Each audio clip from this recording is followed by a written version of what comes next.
In this video, I will talk about 4 of the most common types of figurative language. Figurative language is using figures of speech to be more effective, persuasive, and impactful.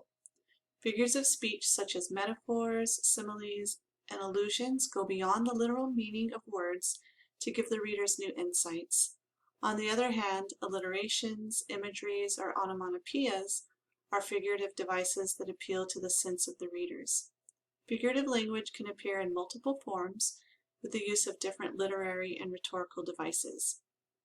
There are over 200 types of figurative language in the English language. We are only going to talk about 4 today. The first term is irony, and irony is a term with a range of meanings, and all of these meanings involve some sort of discrepancy or incongruity. Basically, when an action or words mean the opposite of what is done or stated, it's ironic. There are 3 types of irony in literature. Verbal irony is saying the opposite of what you mean. Situational irony is when something other than what is expected to happen happens. And dramatic irony is the contrast between what a character says and what the reader knows to be true. We are going to look at the poem No More Fish on Maui, and my husband will be reading this poem as an example of irony within a poem. No more fish on Maui. Your time is like for complain.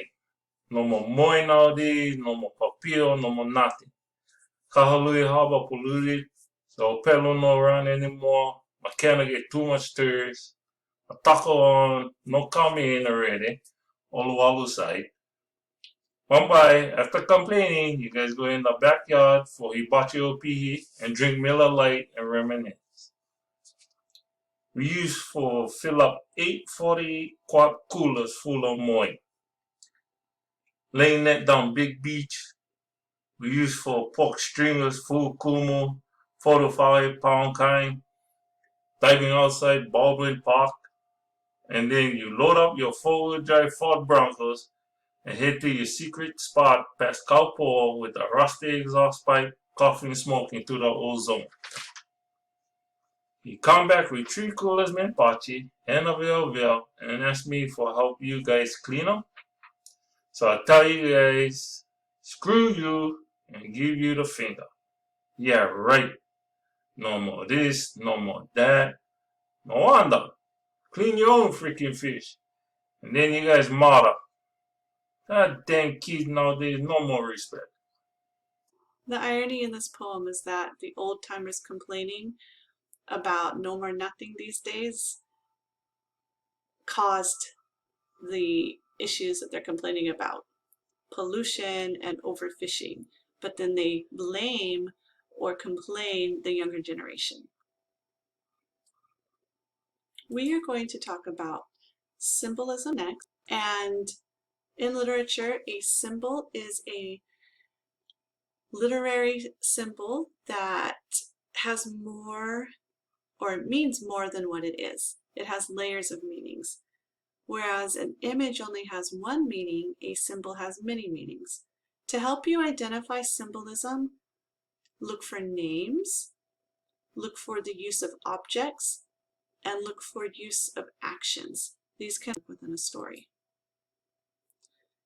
Keep in mind the story itself must furnish a clue that a detail is to be taken symbolically.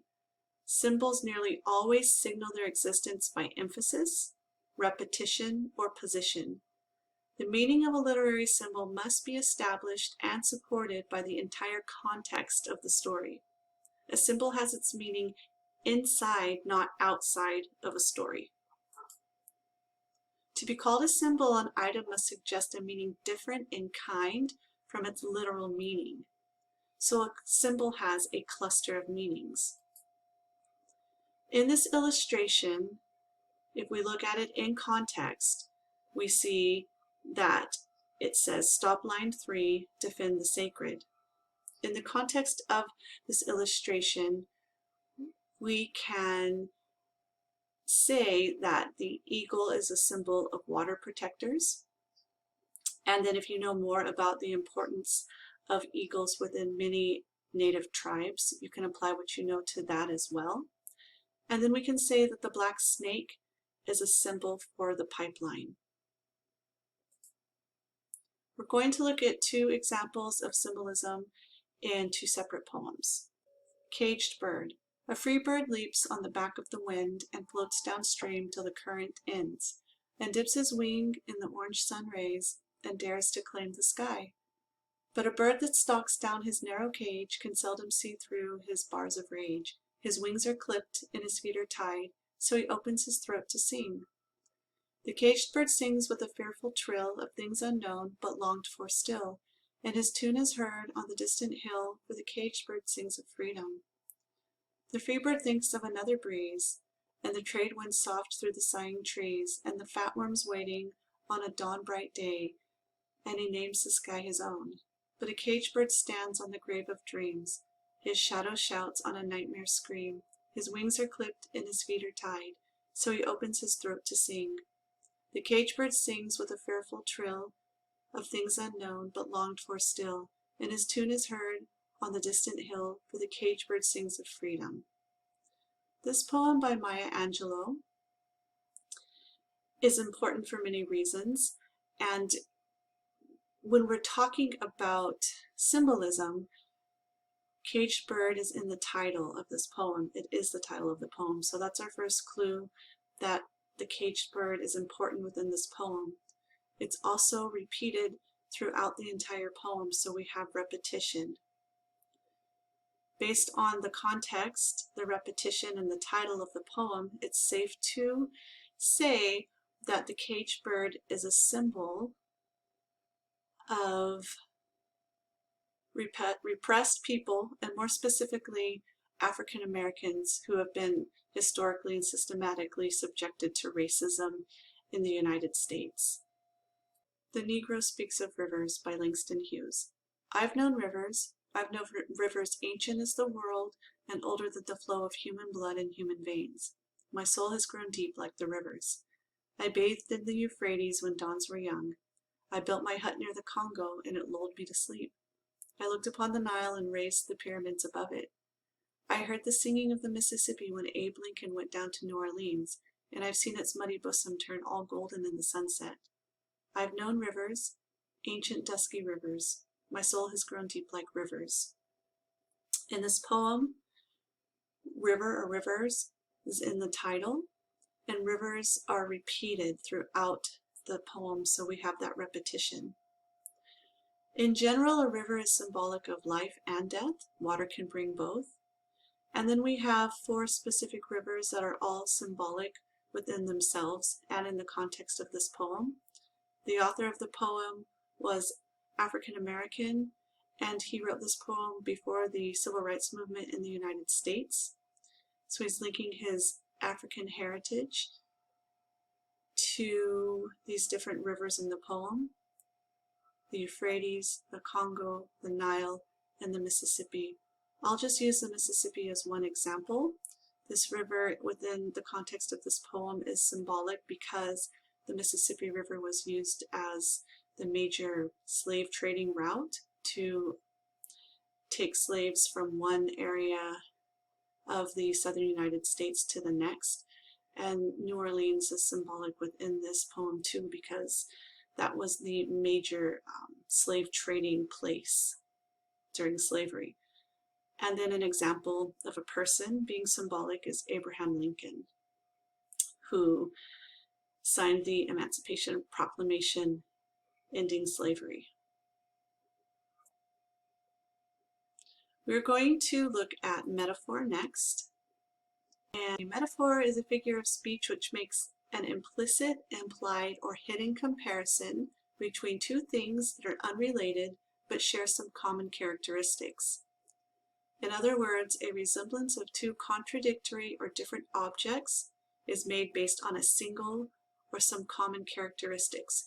So when the author takes something that seems very different from another thing, two different things, and tries to show how they're the same, that's a metaphor. An example includes the eggshell ego. So someone's ego is being compared to an eggshell to say that someone has a fragile ego. Sometimes metaphors are extended throughout an entire story or poem or the majority of it, and these are called extended metaphors. We're going to look at two separate poems to look at examples of metaphor within poetry. The Road Not Taken by Robert Frost. I'm going to play a recording of the author reading this poem.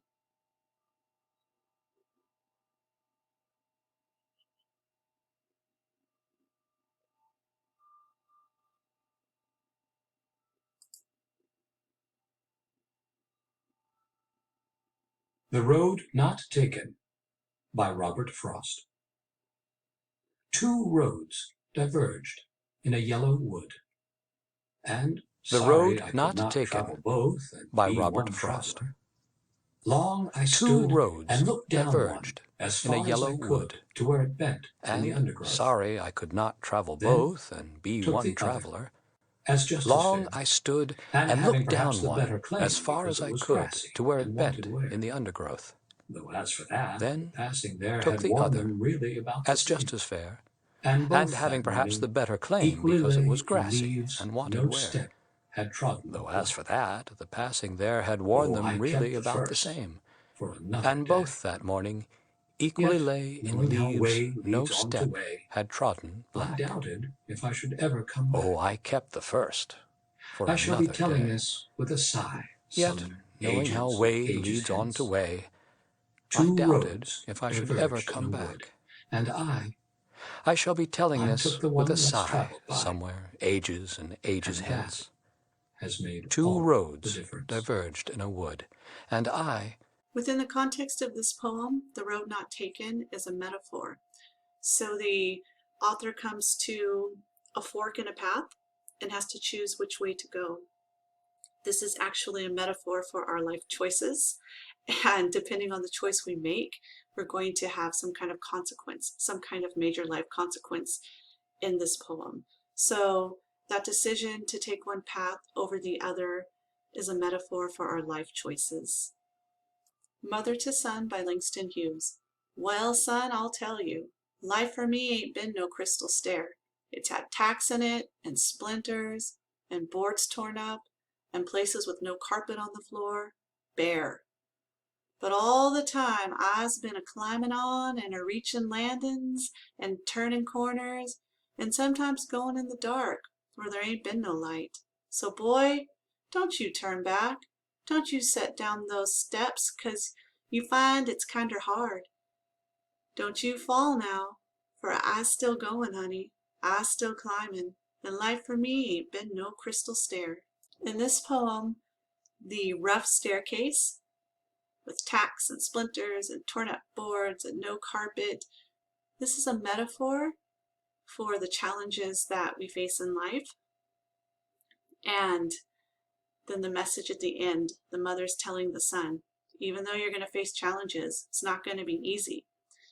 Again, the metaphor, you could have to climb some really rough steps. Don't give up.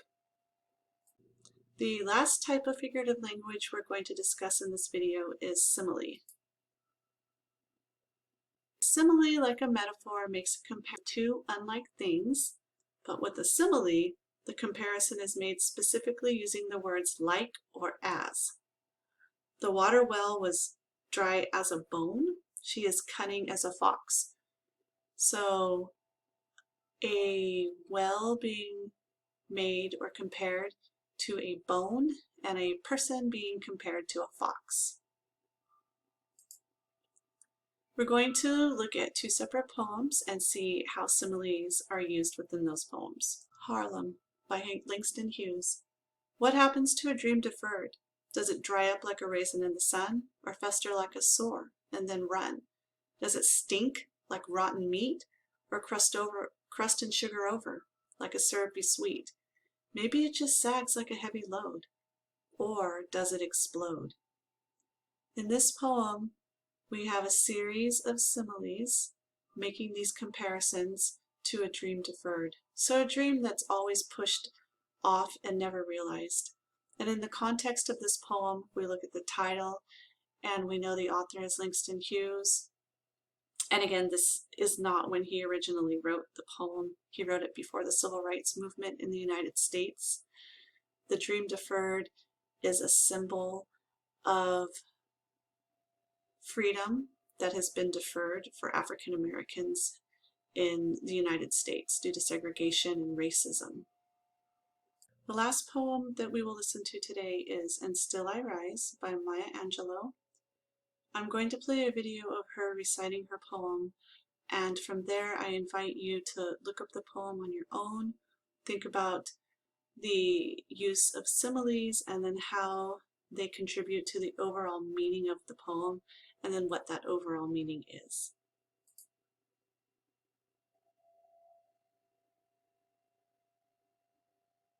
You write me down in history with your bitter, twisted lies.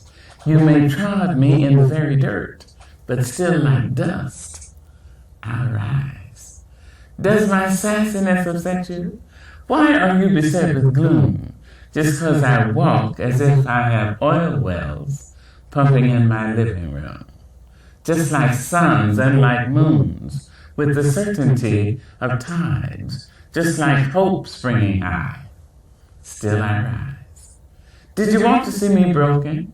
Bowed head and lowered eyes, shoulders falling down like teardrops, weakened by my soulful cries. Does my sassiness upset you? Don't take it so hard just 'cause I laugh. As if I have gold mines digging in my own backyard. You can shoot me with your words. You can cut me with your lies. You can kill me with your hatefulness. But just like life, I'll rise. Does my sexiness offend you? Oh, does it come as a surprise that I dance? As if I have diamonds at the meeting of my thighs. Out of the huts of history's shame I rise. Up from a past rooted in pain I rise. A black ocean leaping and wide, welling and swelling, I bear in the tide. Leaving behind nights of terror and fear, I rise. Into a daybreak miraculously clear, I rise. Bringing the gifts that my ancestors gave. I am the hope and the dream of the slave. And so, naturally,